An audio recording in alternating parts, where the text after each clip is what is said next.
Yo, yo, yo, welcome back, champions, to another electrifying season one, episode 9 of Coach Stokes' Champions Creed. Today we have the immense honor of hosting a true legend in the world of boxing, former WBA Bantamweight world champion, Fast Eddie Cook. Hailing from the fighting city of Richmond, Virginia, originally from St. Louis, with a career adorned with triumphs and challenges, Fast Eddie Cook epitomizes the champion's creed through his resilience, determination, and unwavering spirit. Join us as we go into the mind of a boxing icon, unraveling the secrets to his success and exploring the path to champion mindset. Get ready to be inspired as we embark on this exhilarating journey with the one and only Fast Eddie Cook. What's up, baby? How you doing? Hey, what's going on? Oh man, I don't even know what to say after that introduction. That's humbling, man. I appreciate it. I really do. Brother, Yeah, well, I'm you fine, man. you earned every bit of it, man. Earned every bit of it. Eddie, Thank you. hey, so let us know what drove you to pursue boxing as a career? Um, as as a career, or just why did I get into boxing? Okay, why'd you get into boxing, and then you Yeah. can go from there. Why'd you choose to do it as a career? Okay. Well, I got into boxing. Like I had some friends who was going to the boxing gym, right? And I just followed them down to the gym one day, and I liked what I saw, and I just joined the gym. And then from there, um, let me see. Had a few amateur fights. Joined the military, and when I joined the army. I joined the army, kind of like honed my skills, and then after that, I just decided to turn pro because most of the guys who I was in the army with, they had turned pro, or they made it to the Olympic team, like Ray Mercer, Kennedy McKinney, who else? Andrew Maynard. Those Al Cole. Al Cole, he didn't really make to the Olympic team, but he fought in the trials and stuff. That was in the '88. So they had turned pro, and I was like, hey, let me go ahead and stay with this bandwagon and stuff like that. So I turned pro in 1990 Okay, okay, after I left okay, the military. Yeah. okay. Well, can you share a pivotal moment in your boxing career that shaped your champion mindset? Oh man, a pivotal moment. Yes, sir. Oh man. Yeah, here it is. So when I was getting ready for the title fight, I had injured my back. They're like 2 weeks out. When I had already had a back injury, like just coming out of the military, out my back was jacked up, and so my back was injured. So I had to get therapy. Now this is 2 weeks before the title fight now, so I had to get therapy, going in just back and forth getting therapy, and still trying to train. So if you ever listen to the boxing match, you hear the commentators talk about the fact that that my back was injured and stuff. But a lot of people don't know this, is that when I was an amateur, um, you know, back then USA used to have those dual matches, Mhm. USA versus the world, right? Yes. And so I fought this guy from Venezuela in the USA versus Venezuela dual match. Okay. And so I got stopped. Things like first, second round, something like that. I got stopped. So you Stop. fast forward. Yeah, I got stopped, man. Oh. Yep. So you fast forward to what's this? We go to the World Cup, Mm-hmm. right? Maybe a year later, we go to the World Cup. Man, who did I draw the first night at the World Cup? And it was in Seoul, Korea. Not Venezuela. The Venezuela guy. I got stopped, and I got stopped again. That's the only two. Those were the only 2 times I ever got stopped in amateur boxing, man. And Why? so, Why? I'm sorry. Why do you think that happened? Do you think he had your number, or was something going on during that time, or what? what? Yeah, he just was better. He was just as better, man. He's just a better guy, man. Harder puncher You and all that stuff. okay? Yeah, yeah. But fast forward, Yes. I got a title fight now. And who is it against? It's against a guy from Caracas, Venezuela.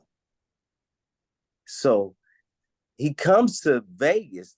The guy comes to Vegas, the champ, he comes to Vegas. And who is with him? That The guy dude. who I got started. Yes. No. Yes. Yes. No. And so, yes, the guy who, that was his friend. And so I said, oh, okay, I see what's going on here. Because you stopped me twice as an amateur. You think your partner is going to do the same thing. But it was a different story. Yes. Hey, this cat came to Vegas 10 pounds overweight. That's how Oh, disrespectful he was. he Yeah. was. He slapping you all Yeah. in the face. Yeah. Yeah. That was real disrespectful. He claimed that he wasn't. But you outside running with plastic on in Las Vegas in the summertime. Come on, stop playing. Yeah. And so he made the weight though. But that's how disrespectful he was, because once again, I fought his friend, and I'm sure his friend said, "Oh, I beat him twice. Oh, no problem, no problem." And he thought he was gonna do the same thing, you know. And the end result is what? 5th round knockout, broke his jaw. You know, career wasn't the same after that.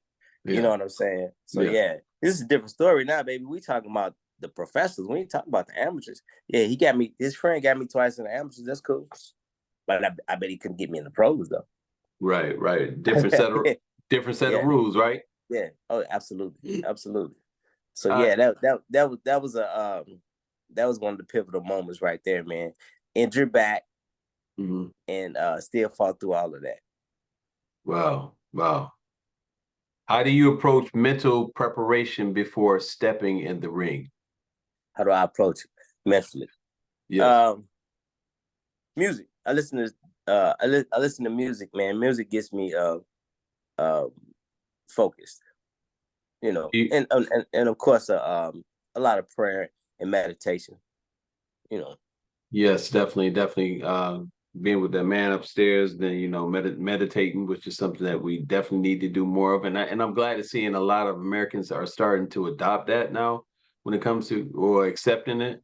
They don't look at it as back in the day they used to look at it as like a hippie thing or something. It was like, oh, okay, meditating, what you doing that for? But now is definitely accepted. When you said music, what type of music would you listen to? Oh man, I'm listening to like Tupac. Okay. You know what I'm saying? I'm listening to that type of music, man. That's getting you hyped. You know what I'm saying? So yeah.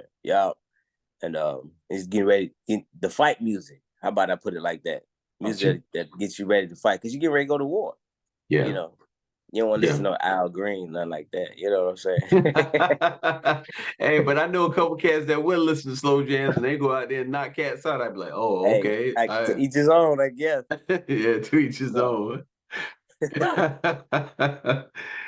Yeah. What role does visualization play in your training regime and in preparing for fights? Yeah, it plays a huge role, man. I saw myself winning that fight. That's where the meditation comes in. Like I went through the whole process of each round. And what's so crazy, Stokes, is that when I sat down, I'm talking about the title fight. When I sat down the 4th round, after the 4th round, I sat down, my mind went blank. I can't remember anything. I do not remember anything. I keep telling people that they think I'm messing around. I don't remember anything after that 4th round. So because I was so focused, I was in the zone. I was in the zone, man. I don't even remember it. And the only reason I'm able to say anything about it is because I saw the fight. I saw the 5th round. But I don't remember the 5th round, man. Is that video of that fight on YouTube somewhere? Yeah, it's up there. Yeah. Okay. Yeah. I'm definitely gonna watch it. And I'm paying attention. You knocked him out in the 5th round, though, right? I knocked him out in the 5th round. Yeah. Wow. And like I said, I don't remember. I do not remember. When I sat down, like I said, that 4th round, I do not remember the 5th round. That's why I was zoned out. I was on autopilot. Wow. Yeah. Okay. Yeah, you definitely was you was heavily into it. Then if you can remember, like maybe you had an outer body experience. I don't know. Probably so, man. Honestly, man. That's honestly. Yep. It's from the meditating and concentrating and focusing and everything that goes along with it. So from that day forward, were you a bigger advocate of medication after that? Did you do it even more? Did it increase with you after that? But not medication. No, meditation. Yeah, I always felt I still meditate to this day, man. I spend a lot of time by myself anyway, man. I'm not really a guy that goes out in the public a lot or anything like that, man. So I just like to meditate and think about things. Let me get this up here. Yeah. So yeah. Okay. Fast Eddie, excuse me. How do you handle setbacks and defeats? And what part of life? And please add, what strategies do you use to bounce back stronger? What setbacks? Just realize that setbacks and defeats are part of life. So, if you're hitting the target, like in the middle, always it's one or two things. Either you're too close or the target's too big. So you're not supposed to hit 100. You're not supposed to hit 100% all the time. So I just understand that.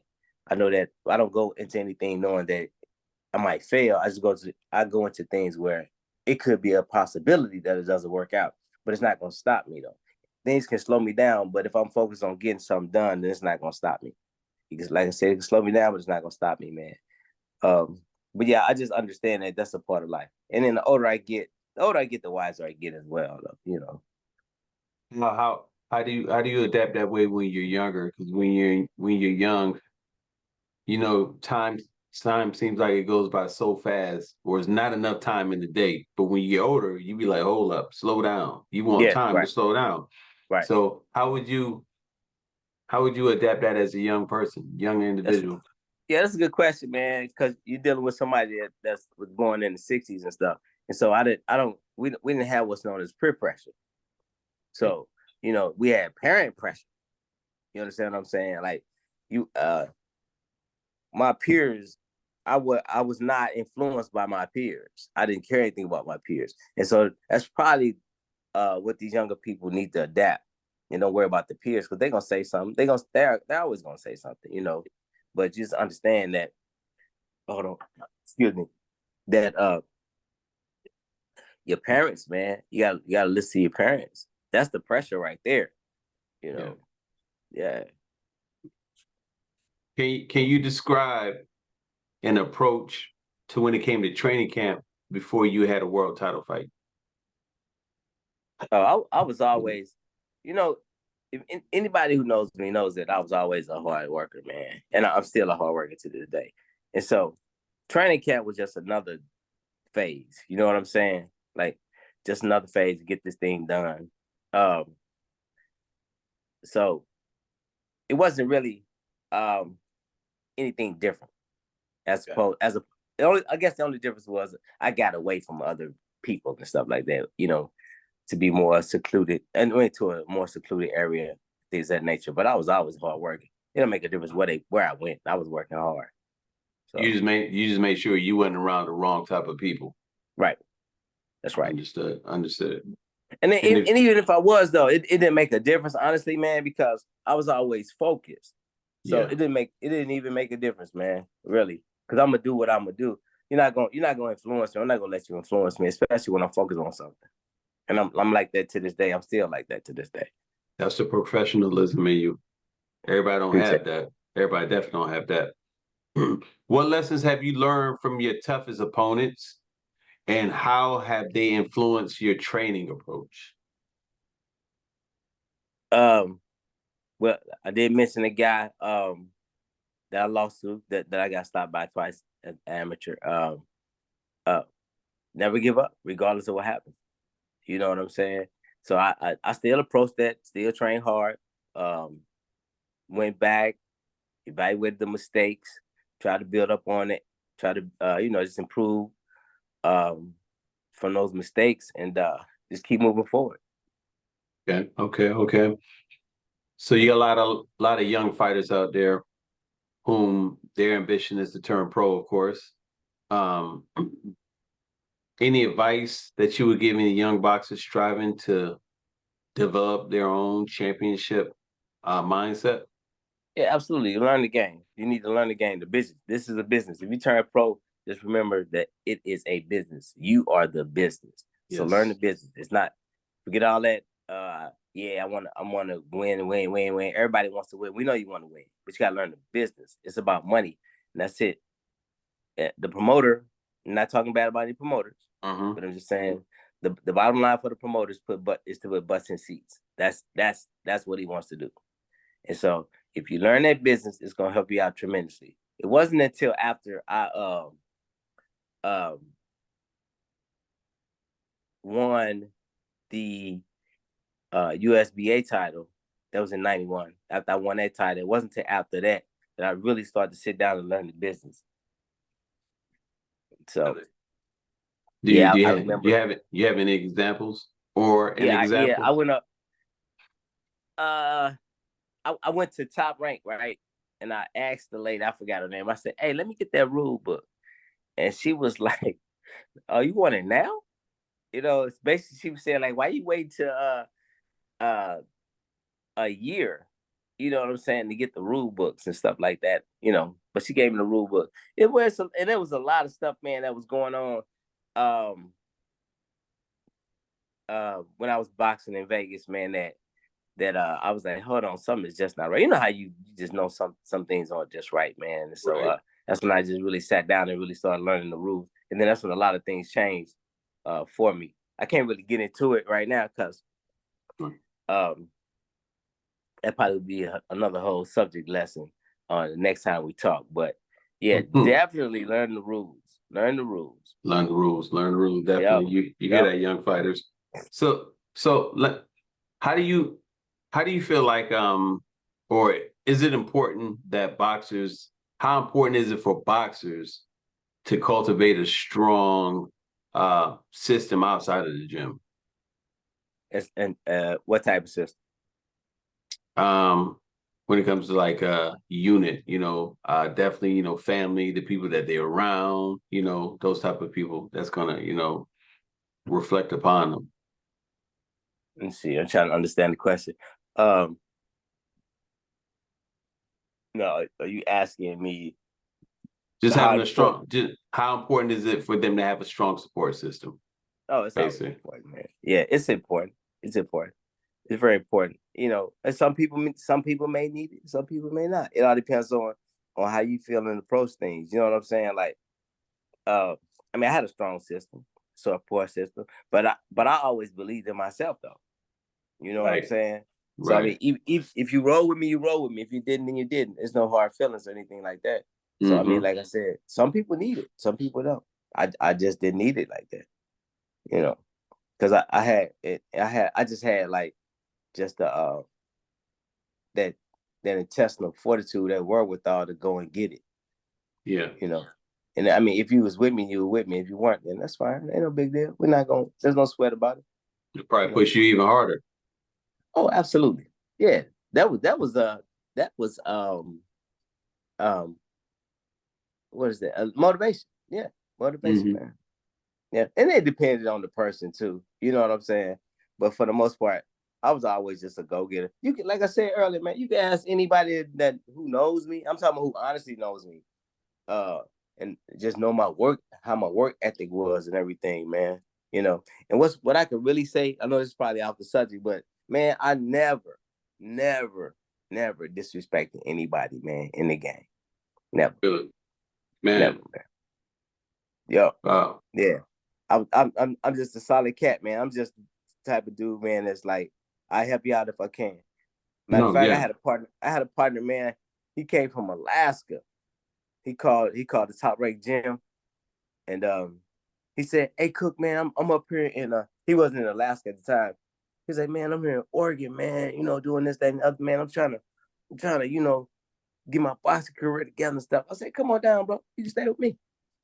Helped him out. He came down. I got some fights, man. Won a little title and everything like that, man. And then to this day, this was back in the 90s, man. And to this day, man, he still thanks me for letting me, for allowing him to come down and stay with me, man.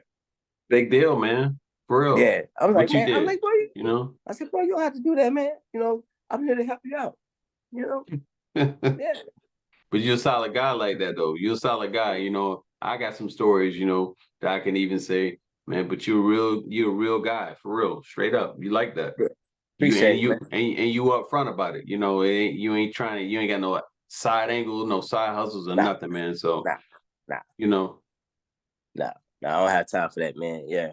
And that's probably why, like, I'm just a real honest dude, man. I'm you know, I'm just a straight shooter. yeah, Some people yeah, probably can't deal with that. And I yeah, mean, my intentions are never, when I say something to someone, my intentions are never to hurt your feelings, but how you internalize it is on you.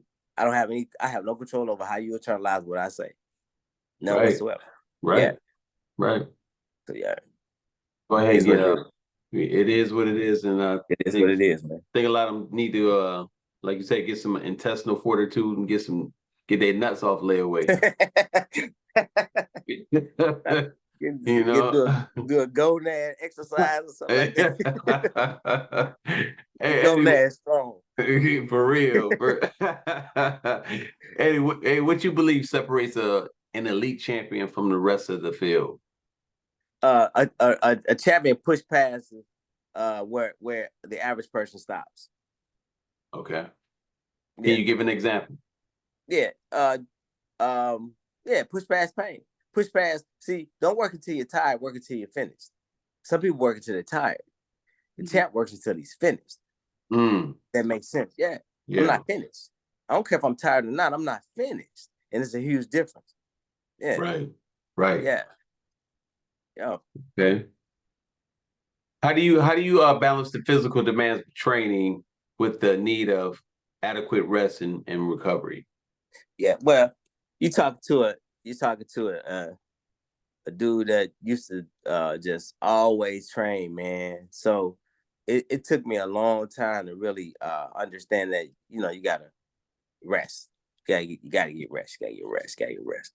And so so at this point, rest is definitely a part of training Yes. because I tell guys who I help out, say, man, you gotta get some rest, man, because your body has to rest and be able to recoup. If not, that's how you're gonna get injured. And you mess around, get sick and all that other stuff, man. So resting is a huge part of training. You gotta rest. Okay. Adequate rest, proper hydration, proper nutrition, all that stuff. Like if you have a what's an expensive car, like a Lamborghini or something like that, Mhm. um, you would put subpar gasoline in there. You put like Right. the top level gas, and that's how your body is. You take care of that car, and just like your body, just like that car is a machine, your body is a machine. You got to take care of that machine, which is your body, man. And then it took me a while to understand that, man. You got to put the right things in your body so that it can operate properly. And like I said, the rest, the hydration, the nutrition, all that stuff goes together.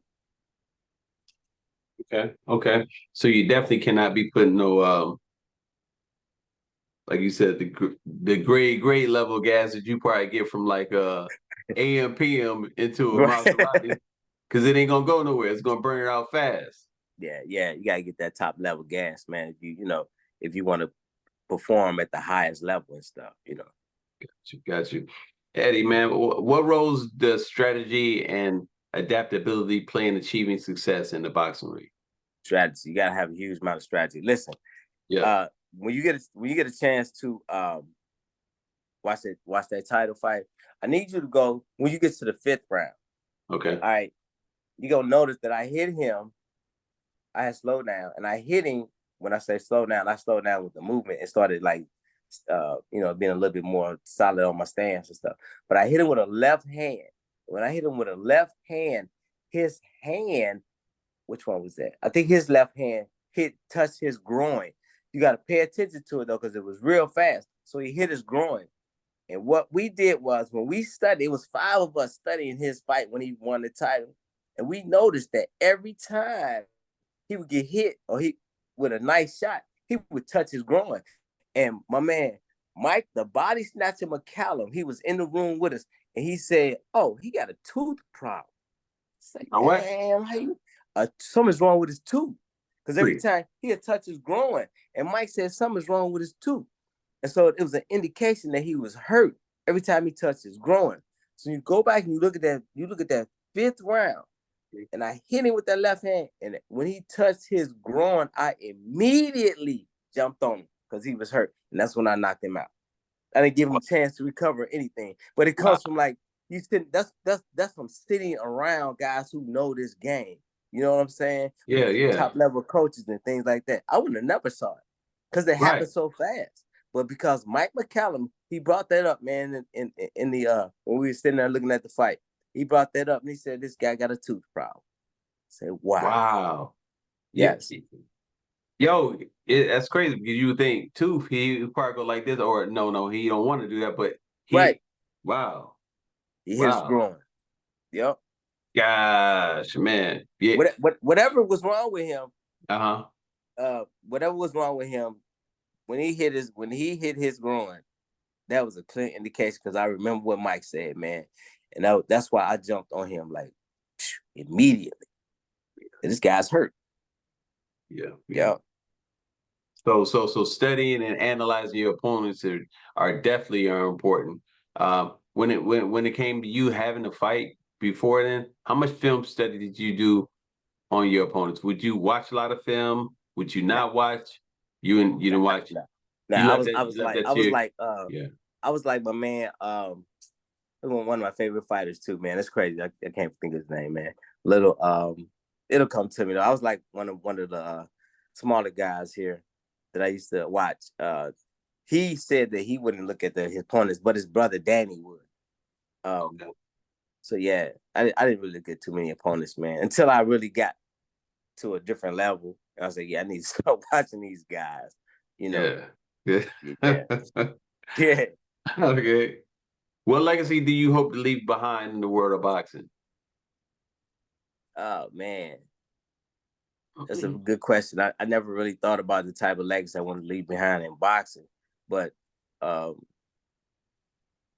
just want to be known as a guy who contributed to the sport. Honestly, worked hard and like I said earlier, didn't mess anybody over, man. So yeah, and that I think that'll that's a rarity, especially in professional boxing. It is. Yeah, it is. Yeah. You're known as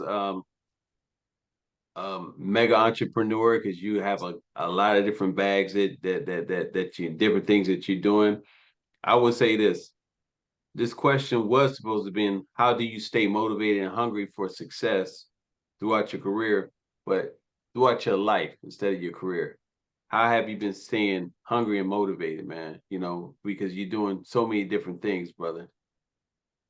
Oh man. So how do I every day I get up, I just say thank God for another day and another opportunity to be victorious in life, man. So I just understand that every day I get up, I got another chance. What happened yesterday. I can't do anything about it. It's gone. So guess what? I got another chance. I'm on the repeat. I hit the what button do I hit? Rejuvenate button. It's time to rejuvenate. Get back up, man. You got another chance to do something. Hey, you made a mistake. Hey, don't worry about it. Just, learn from that and just keep going. You should learn from it anyway, man. You should. You definitely should. You should learn from every stumble that you have going along the way. Yeah, hey, man. Hey, I was my bad. Hey. No, go ahead. I listened to man, why am I drawing blanks here, man? This is crazy. I listened to this guy, man, and he said that fate has preserved us to do great things. If not, we would have been gone a long time ago. So you're here for a reason. Preserved us to do great things. If not, we would have been gone a long time ago. You're right. Dr. Clark. Dr. John Henry Clark. John Henry Clark. Okay. Yeah, John Henry Clark. Yes. Is that Dr. John Henry Clark? John Henry. Okay. Henry. Got you. Henry. Okay. Dr. Clark. Yeah. Wow. How do you define success in boxing beyond titles and accolades? Success, just period, is a progressive realization of a worthy goal or a worthy cause. So if you're moving forward towards a worthy goal or a worthy cause, and guess what? You're successful. Great answer. Yes. Definitely. Definitely. So we're about to wrap up interview, but I just want to know this.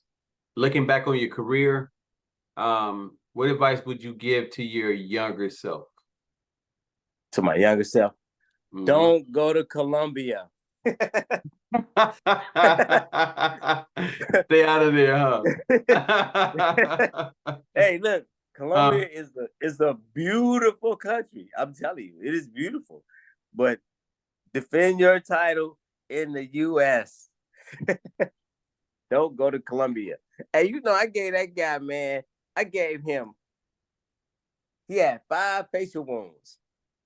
He had to get 35 stitches. Wow. He stayed in the hospital for 10 days, and he could not fight for 3 months, and I still lost my title. Oh. And it had sand in the ring, and I was slipping in sand. It was sand in the ring, and I was sleeping. And so every time I was get set, I would slip a little. And with that slippage, it took a little power off the punch. Bro, just imagine Stokes, man. I did all that to him, slipping in sand. If we were in the States, I would have had a murder. For real? Well, I don't understand. I don't understand. So when did the sand get in there? It was in there before you got in the ring? It was okay. So the boxing ring was in a bull ring stadium, right? And so when we were coming downstairs, and then I got ready to walk on the dirt, I said, "Hey, coach, man, put an extra pair of socks." I was like, "Hey, put these socks over my shoes because I don't want to track the dirt in the ring." And so get in the ring. I get in the ring, and he takes the socks off, and then I start, hopping around and stuff like that. Then I go back to the corner. I say, "Hey, man, there's some sand in this ring." And so the coach, he gets one of the guys' attention, and so the guy gets in there and he acts as though he's sweeping his sand out, right? But all along, the national anthem is going, like they're doing their national anthem and our national anthem, and next thing I know, ding. So now I'm psychologically messed up because I know that, just from the street fights, you slip a little, it's a wrap. So now I got to get my mind together now. It took about 2 or 3 rounds for me to really get my mind together and get adapted to this sand in this ring that's causing me to slip. But man, look, I remember, man, that dude hit me. He hit me. He knocked me down. He knocked me down with a straight right hand, right? Boop. I forgot what round it was. And so I got up and I weathered the storm. I think a couple rounds later, I knocked him down with one shot, a left hand. Man, I didn't think that guy was gonna get up, man. That dude got up. And so after the fight, I took my friend with us, man, with me over there. And he was over there listening to the guy who I fought. He was talking to his friend. He said when I hit him, he said he saw black. He went blank. That's it. I said, wow. And he got up, man. Like the Undertaker. Yeah. But but you know what's crazy? If you look at that fight, you're not gonna see that damage on him. Yeah, he was messed up. We both had to go to the hospital because I got dehydrated and had like a little cut. But I got dehydrated. But yeah, I mean, he had 5 facial wounds, man. He had to get 35 stitches. But you're not gonna see it. You're not gonna see it on the fight. Hey, Go ahead. No, go ahead. No, go ahead. Yeah, not only that, every time I would get them good, they would pull the camera all the way back and show the whole ring and stuff like that. Yeah, go and check it out, man. Yeah, I didn't lose that fight, man. I did not lose that fight. And that fight should have been stopped. Who's the opponent? Who's the opponent? That was Julio Alicia. Yeah, Julio. Alicia. A with an A? Yeah. Nah, it's E. E. Hold on. Yeah, man. Julio. Yeah. He was I didn't even know he was he fought in the Olympics and stuff, man, for Colombia, man. He's a pretty decent young fighter, man. Okay. But yeah, that fight was in the States. I'd have Okay. killed him. I'd have killed him, bro. Oh no, yeah, straight up, Yeah, man. It yeah, was a homicide scene yeah, all day. yeah. I mean, I did all that slipping and sand. Wow. Yeah, Wow. And yeah. the sand was apparent. You definitely could see it. Yeah, you couldn't see it because sand is You so the granules are so okay, small, okay, but but you you can feel it. experience. You all you Yeah. gotta do is go look at the fight. You can see me slip. You'll see me slipping a little bit, and Mm, and me move, and I gotta move around and stuff like that. But at one point, man, I just had to get that out of my mind and yeah, just go ahead and fight. But yeah. yeah, I was messed up. I was messed up a couple of rounds, man. That sand messed me up psychologically. But, Wow. I was like, people ask me like, well, wouldn't it mess him up? I mean, it probably would mess him up, but not if you're used to Right. Right. If you've been training it. that way, that's all he knows. Yeah. Like I never fought in sand, but a friend of mine, he told me what they did. He said, yeah, that's an old trick they do, man, to throw off the timing. My man, Jerome Coffey, actually, Jerome Coffey said, man, yeah, they do that, man, to throw off your time and stuff Really? and take a little power off the punch. Oh So, wow. wow. Yeah. Yep. Yeah, man. They was doing all kind of stuff over there though, man. It was they sent two girls to my room, man. They knocked on my door, right? Pop, pop, pop. I was like, yeah, what's up? We here to go to the opening ceremony with you. I said, okay. Boom, and close the door. Wait outside. Exactly. You Okay. will Yeah, I'm not here for that. No, I'm no, here to yeah. defend my title. Yeah. Right, Yeah, right, right, that right. was funny, man. That was real funny. But like I said, hey, Colombia, beautiful country, man. It's beautiful, bro. It's beautiful. Wow. That and um San Marcos, Guatemala. Guatemala was nice. Beautiful. Yo, Oh beautiful, wow. man. Yo. Okay. Okay. Well, hey, do you have any sponsors? Anyone you like to shout out? Now I have these sponsors, man, but I just appreciate everybody who rode with me on this journey. All the fans, all the other stuff, man. Because I could not have done it without the support of the coaches and the family members who just stood behind me and gave me that motivation to keep going and stuff. But I was gonna keep going anyway. But I'm just saying, I gotta give out a shot. I was gonna look, man. I'm telling you, I got something is wrong with me, man. I'm not normal for real, guy. Like, yo, yeah, I'm like a bouncing ball, man. Like you throw me down and I bounce back up. You know what I'm saying? You keep throwing me, I keep getting back up. Like, what is wrong with this guy? Like, yo, I just won't stop, man. I You do want not know stuff? what's wrong. Man, I read 22 books in 1 year one time, man. Wow. And they were hard reads. Yeah, this ain't no Dr. Seuss, man. Nah, Wow. green eggs and ham. Right. So yeah, but yeah, man, because I just want to know. And one of the reasons I did that is because I got messed around so much in boxing, man, and I understood that I'm gonna tell you one of the reasons I went to school. I went to college, man. I got a history of political science. I got a degree in history of political science. And so one of the reasons I went to college was because I understood that I was dealing with people who had college education, and a college education. I'm dealing with lawyers and stuff like that. So I was like, you know what? I'm gonna take a break from boxing. I'm gonna go to school. I went to college. I say because I actually wanted to become a lawyer, and then I'm gonna come back. I'm gonna come back and go get my title back. But things happen, life happened, and stuff like that, man. And you know, I took another route. But yeah, that's why I went to college, man, because I was getting hit in the head. I was like, damn, I need to get my Dirty. shit together. Yeah. Like, yeah, man. Yeah. A lot of dirty ones out there, huh? Oh yeah, I learned a lot, man. I learned a lot in this boxing, man. A whole lot. Just about people in general, but I'm talking about a whole lot in this boxing. Uh, you just got, like I said earlier, you got to know the business. Definitely got to know the business, man. Yeah. Yeah. Well, wrapping it up, you have any social media handles? And if you do, how can people get in contact with you? Man, they might don't even waste their time. I don't even get on that like that, man. For real. I mean, I have some, but I don't even get on it like that. You probably hit me up and I probably hit you back up 4 or 5 months later and stuff like that, because Okay. it's not that I'm like it's just like I just don't get on there like that. You know what I'm saying? It's not that I'm being disrespectful or nothing like that.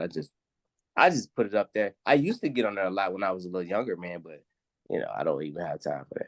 Definitely. Yeah. Well, thank you for joining us for another enlightening episode of Coach Stokes' Champion Creed.